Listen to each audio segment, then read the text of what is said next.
My name is Mara Chin, and what happened to me and my family could have been a dark family drama, a betrayal wrapped in lies, but for me, it was a turning point, a moment when everything I had worked for, the dreams I had built, the future I had meticulously shaped, was threatened by the very people who were supposed to support me. It all started with a notification, a simple ping in a family group chat. I opened it thinking it was just another innocuous message from Jessica, my sister, but what I read next felt like a punch to the gut. She had successfully bid on my beach house, the one I had bought in 2019, the one I had paid off a 1.2 million mortgage on just 3 weeks ago. The beach house that was supposed to be mine, the message seemed harmless at first, a celebration of some family investment, but behind it lay something much darker, a betrayal I wasn't prepared for. Jessica, with the help of my father, had attempted to steal what was rightfully mine. They had used my struggles they had fabricated about my life, to justify their actions, to justify taking what belonged to me. But this story isn't just about money or property. It's about something deeper, the way my family had manipulated me, ignored my success, and rewritten my story to fit their narrative. This is the story of how I went from being a woman dismissed and overlooked to someone who reclaimed everything they tried to steal from me. I was sitting in my home office when it happened, a ping, quiet at first, but then the notification appeared in the family group chat. Jessica's message was simple, but it hit like a thunderclap.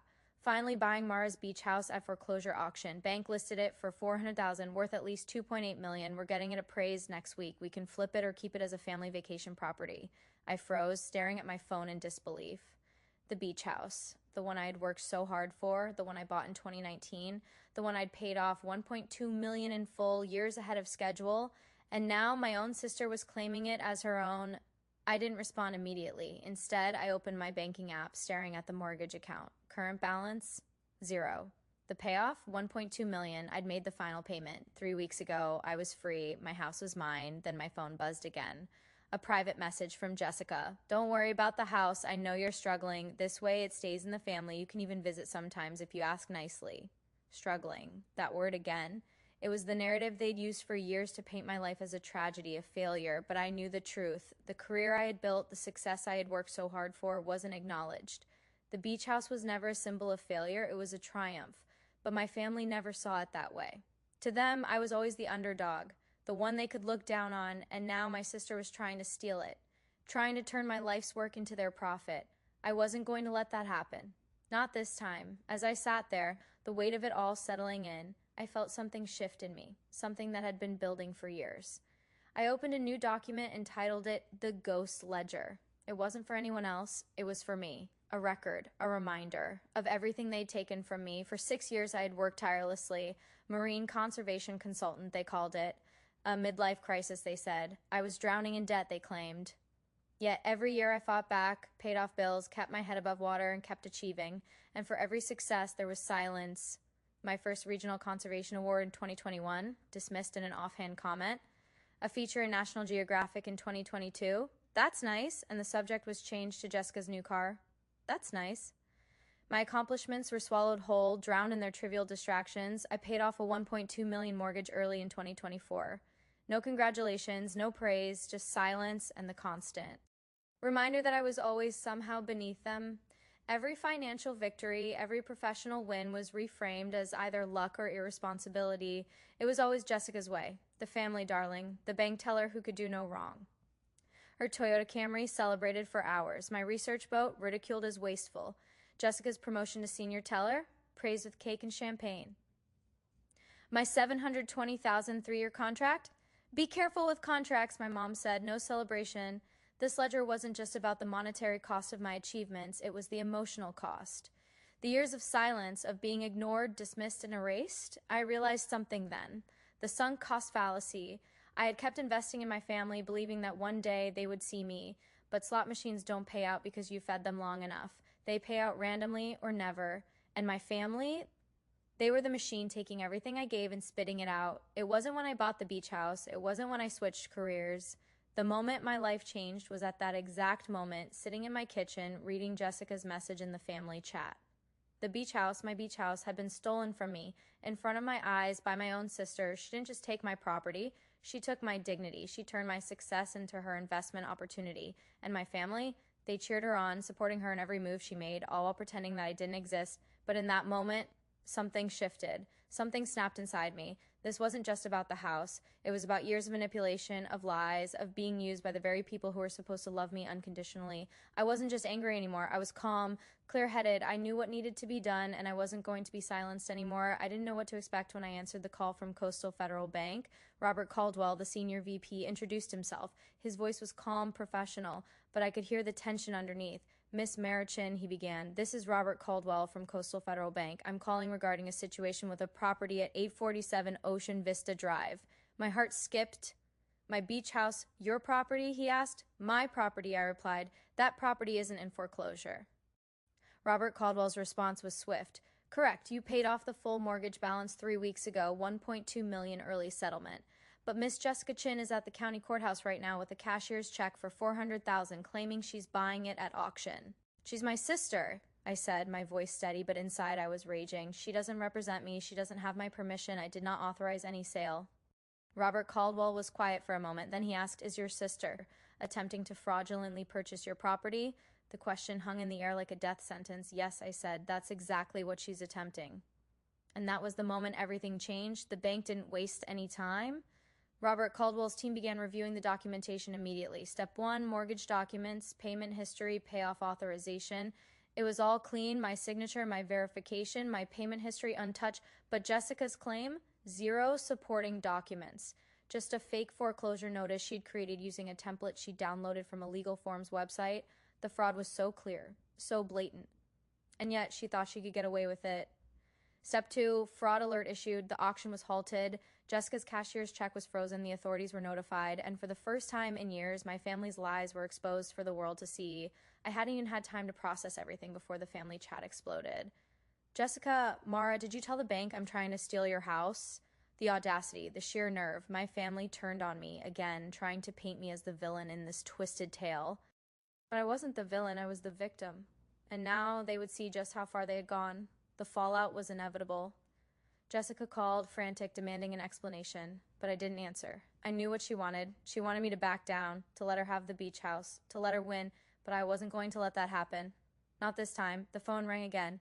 6 calls in a row. I let it ring. I turned off my phone. I wasn't answering. Instead, I watched the family chat fill with frantic messages.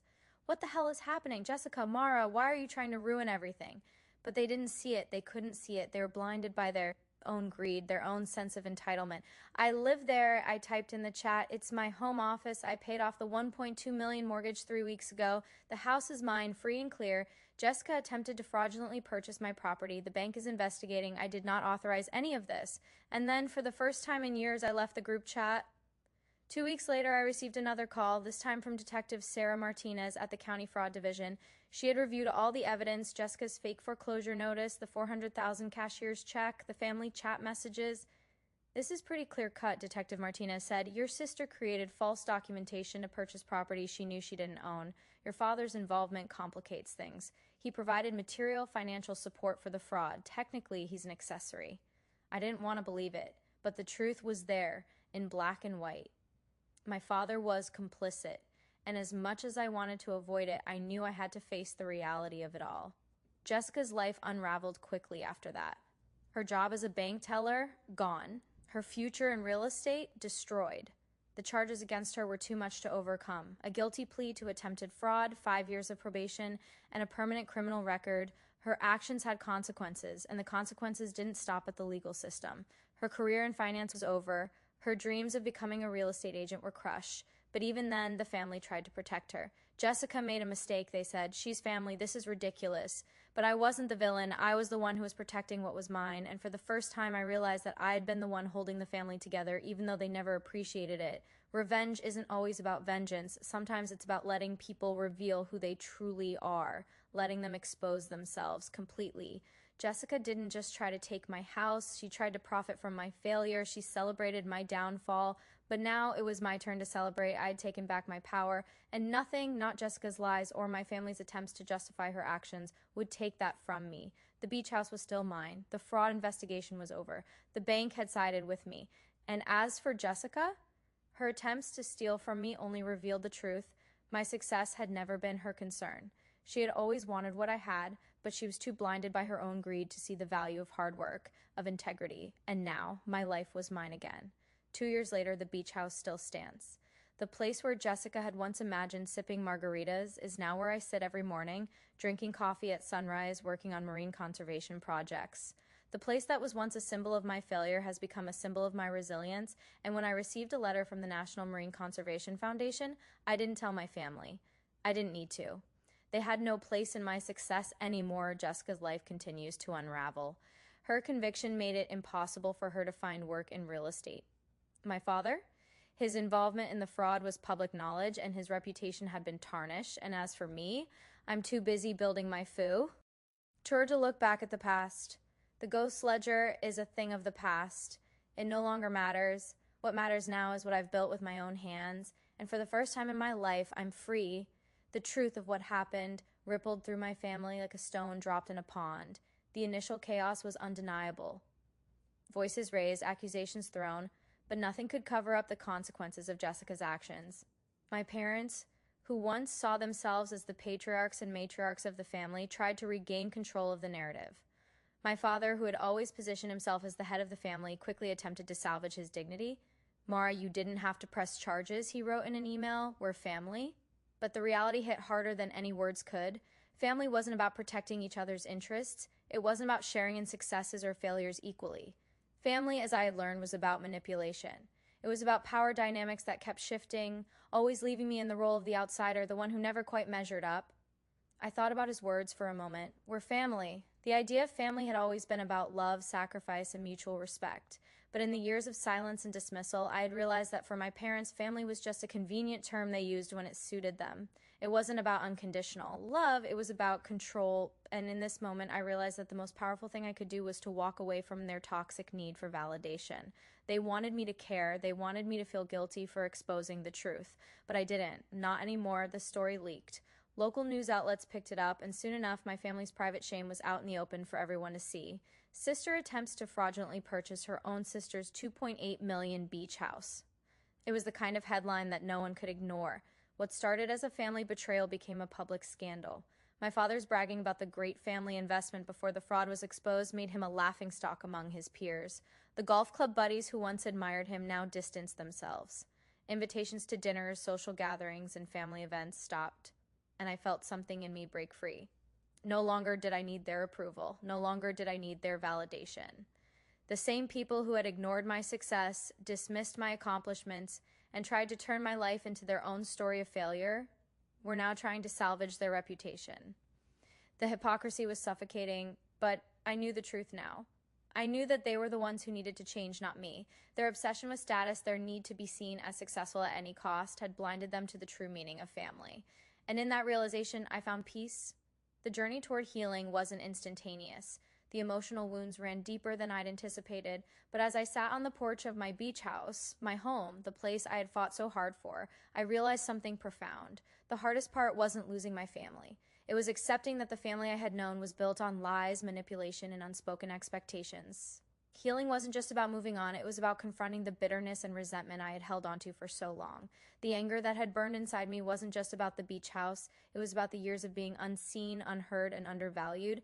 But in the stillness of that beach, with the sound of the waves crashing against the shore, I began to let go. Slowly, piece by piece, I let go of the need to prove myself. I let go of the pain they had inflicted, of the constant need to be accepted. It wasn't easy, but it was necessary. For the first time, I wasn't defined by my family's expectations. I was free. With every day that passed, I poured my energy into the future.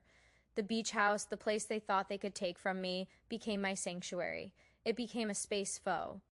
Our creation for growth and for change.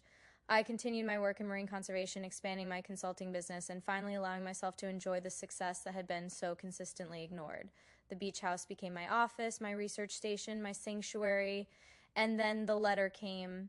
The National Marine Conservation Foundation had established a fellowship in my name, a $100,000 annual grant for emerging researchers. I had done it. I had built something that mattered, not just for myself, but for others who shared my passion. The press release mentioned my beach house as a model for integrated living and research spaces. The same place they had tried to take from me was now a symbol of my success.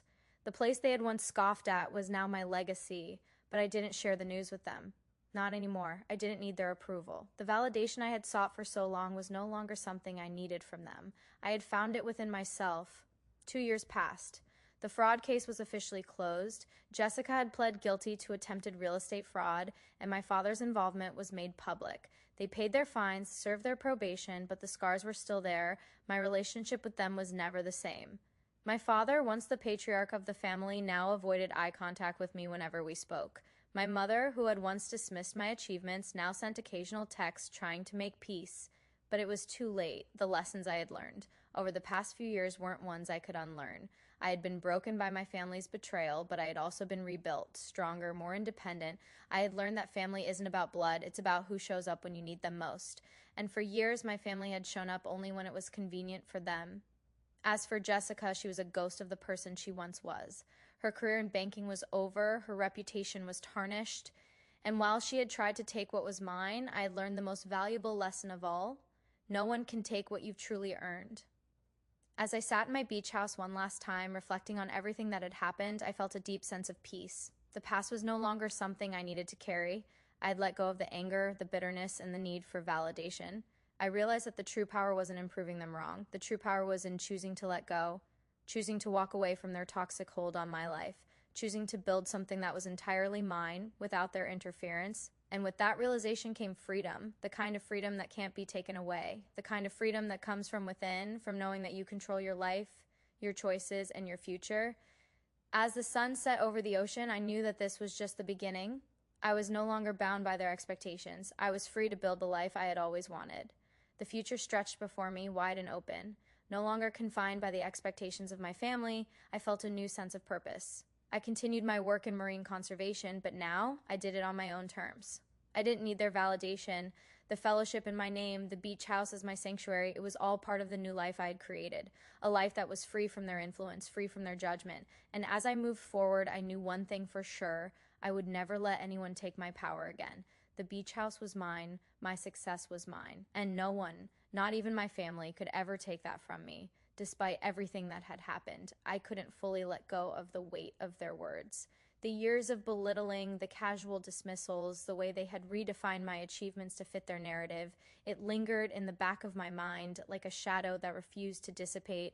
There were moments when I would catch myself questioning if I was truly worthy of the life I had built. Could I really call myself successful when Dee always framed my triumphs as nothing more than luck. Was this happiness, or was I simply compensating for years of feeling inadequate?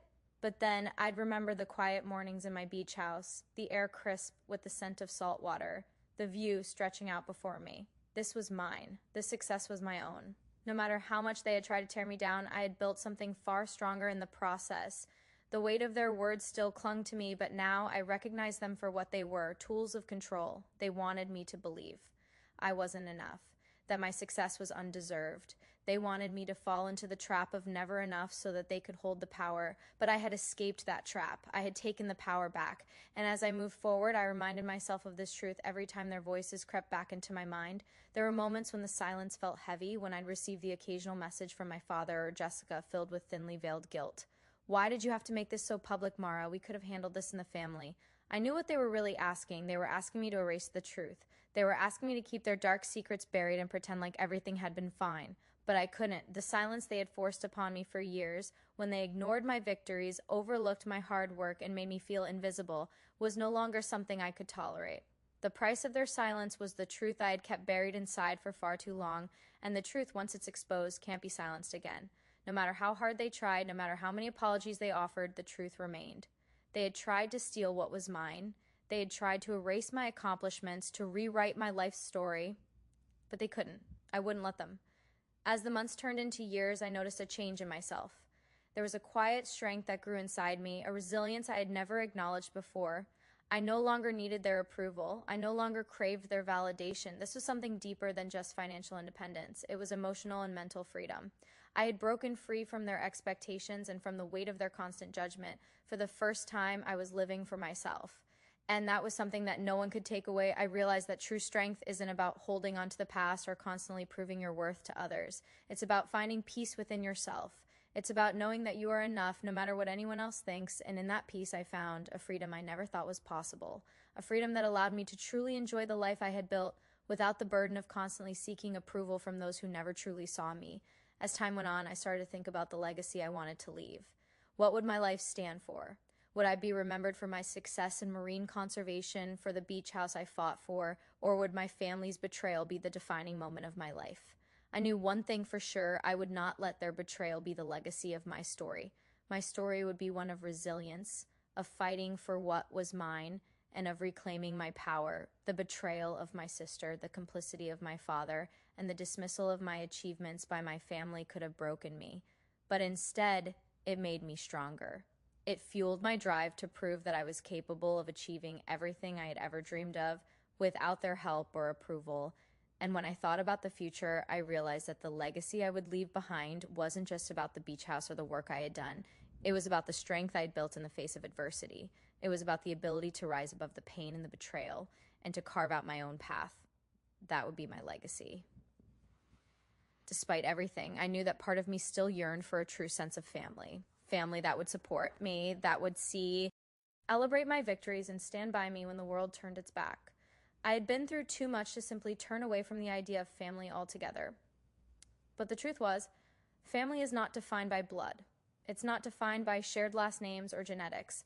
Family is defined by who shows up for you when the world falls apart, who supports you when no one else will.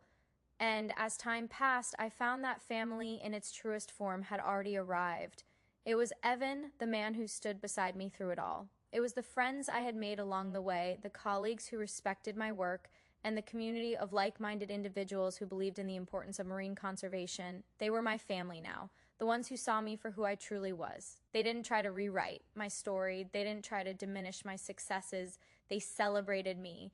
And in that celebration, I found a deeper sense of belonging than I ever could have imagined.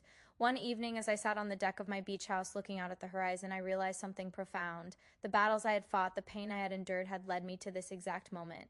And in this moment, I felt a deep sense of clarity. This was my life, my choices, my success. No one could take that from me. Not my sister, not my father, not anyone. The beach house, which had once been a symbol of my family's betrayal, had become a symbol of my strength, my independence, and my resilience. It was no longer just a building. It was a reflection of everything I'd overcome. And as the sun dipped below the horizon, casting a golden light over the ocean, I knew that I had finally found peace. The ghosts of the past, the family who had tried to tear me down, no longer had any hold over me. I was free, and that freedom was something no one could ever take from me again. The years have passed since the trial, since the fraud, since the family fallout. And while the wounds of betrayal still remain, they no longer define me. I have moved forward, built a life for myself, and found a deeper sense of purpose in the work I do. The beach house is still mine. It stands as a testament to everything I've accomplished on my own terms. And as I continue my work in marine conservation, I know that I am making a difference, but more than that, I know that I am making my own destiny. I am no longer tied to the toxic patterns of my past. I have broken free, and nothing can take that away. This is my life. This is my story. And in the end, it is not about the house or the money or the fraud. It is about the strength to rise above, to take back what was stolen, and to create a future that is truly my own. That is the power I've gained, and that is the legacy I will leave. It was nearly 2 years since Jessica's failed attempt to steal my beach house. But in some ways, the real betrayal was not in her actions. It was in what she represented. The deeper, darker truth I had discovered about my family. The betrayal wasn't just about money or property. It was about something far more insidious. It was about their disregard for me as a person.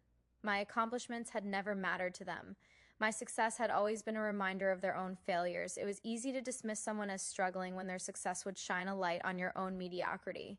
For years, they had treated my victories as nothing but mere accidents, coincidences, or the result of sheer luck. But as I stood outside my beach house staring out at the ocean, I understood it more clearly than ever. They needed me to fail so their own ordinary lives could feel like success. The house, the money, the respect, all of it was never really mine to claim in their eyes. It was theirs to take, to redefine, and to benefit from. When I stepped out of that narrative, when I became my own success, it was a direct threat to their carefully constructed world, and in that moment I realized that the true betrayal wasn't the theft.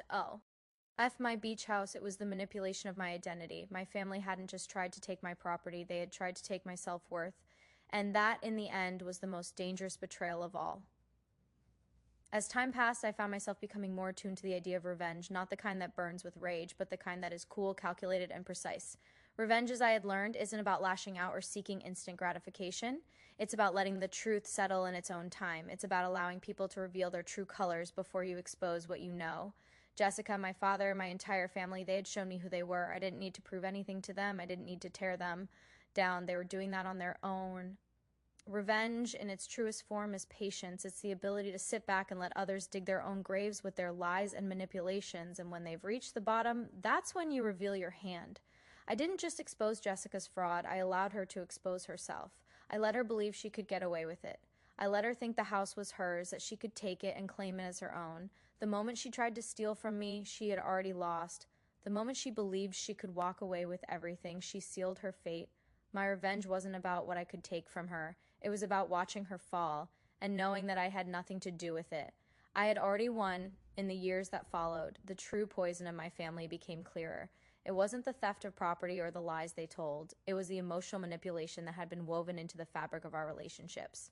For years, I had felt like I was playing a game I could never win, a game where the rules kept changing, where success was always out of reach, and where failure was inevitable. But now I could see it for what it was. This wasn't a family, it was a psychological web. A trap designed to keep me small, to keep me dependent, to keep me in a constant state of need. They had defined my worth for me, and I had accepted it. What Jessica did, trying to take the house, wasn't just an act of greed. It was the culmination of everything they'd ever done to me. It was the final piece of their ongoing manipulation. The real poison wasn't the money or the property. It was the emotional theft. The way they had stolen my confidence, my self-worth, and my ability to trust in my own success. It wasn't until I had everything they had tried to take from me that I could truly see how deeply they had poisoned me. But once you see the poison, you can choose to remove it. And that's what I did. 2 years had passed since Jessica's failed attempt at fraud. The dust had settled, but the lessons lingered. As I moved forward with my life, my career, and my personal endeavors, I realized something important. The story of the beach house wasn't just about property. It was a metaphor for everything I had been through. The beach house had become a symbol of my freedom, my success, and my ability to reclaim what was mine. But it also symbolized something darker. The hidden manipulation, the quiet control, and the slow erosion of my self-worth. It was a place of victory, but it had also been a place of pain, and I realized I could never truly move forward until I accepted both parts of the story. The final unveiling wasn't about exposing my family's fraud. It was about exposing the psychological control they had over me. The beach house was mine, but so was the understanding that their hold on me was finally broken. I had reclaimed everything, and in doing so, I had reclaimed myself. With each passing day, I found myself letting go of the anger, the resentment, and the need to prove myself. I didn't need to convince my family of anything. I didn't need their approval, and I certainly didn't need to waste another moment of my life chasing after something that was never truly mine. Had I needed was peace. True peace. Not the kind of peace that comes from external validation or recognition, but the peace that comes from within. The kind of peace that says, I am enough. I am worthy. I do not need anyone's approval to be who I am. The beach house became a reflection of that peace. It wasn't just a house, it was a sanctuary, a place where I could finally be myself without the weight of my family's expectations, and that peace was the most powerful thing I could have ever gained. It wasn't something they could take from me. It was something I'd created on my own. The true measure of success isn't in how much money you make, how many properties you own, or how many accolades you receive. The true measure of success is in how you see yourself. For so long, I had allowed my family to define my worth. I had believed their narrative, that I was a failure, that I was struggling, that I was always one step behind. But the truth was, I had been succeeding all along. The power to define your own worth, to reclaim your own life, is the most liberating force you can possess. And once you realize that, nothing can hold you back. I had been successful long before I paid off that $1.2 million mortgage. I had been successful when I started my career in marine conservation. I had been successful when I refused to let my family's lies define me, and now, as I stood in my beach house, I knew that success wasn't about proving them wrong. It was about proving to myself that I was enough. As I looked out at the horizon, I felt something shift inside me. It wasn't just about the beach house anymore. It wasn't just about the fraud or the family betrayal. It was about something deeper, something that had been buried for years. It was the realization that I had the power to control my own destiny. I had been given the opportunity to choose my life, my path, and my future. And no one could take that away from me. The freedom I felt was not a fleeting moment. It was permanent. It was the kind of freedom that comes when you stop looking for validation from others, when you stop measuring your worth based on someone else's standards, and when you start living for yourself. And in that freedom, I found peace. Not just the peace of owning the beach house, but the peace of knowing that I had taken back my life. The future stretched before me, wide and full of potential. No longer constrained by my family's expectations or by their manipulative hold on me, I was free to walk my own path. I continued my work in marine conservation, but now I did it on my own terms. I built relationships with people who respected my work and believed in what I was doing. I surrounded myself with those who saw me for who I truly was, not for the version of me my family had created. The beach house was still mine, but it was no longer just a property. It was a symbol of my independence, my strength, and my resilience. It was the place where I could finally be myself, where I could build something meaningful and lasting. The future was mine to shape. And as I moved forward, I did so with confidence, knowing that nothing, not even the betrayal of my own family, could take away what I had built. The truth was clear now. I had been through hell and back, but I had emerged stronger, more resilient, and more powerful than ever before. I had learned the hardest lesson of all, that true success doesn't come from the validation of others. It comes from within. I had reclaimed my life. I had reclaimed my self-worth, and in doing so, I had created a future that was entirely my own. And as I looked out over the ocean one last time, I knew that nothing could ever take that away, because I was free. And that was the greatest success of all.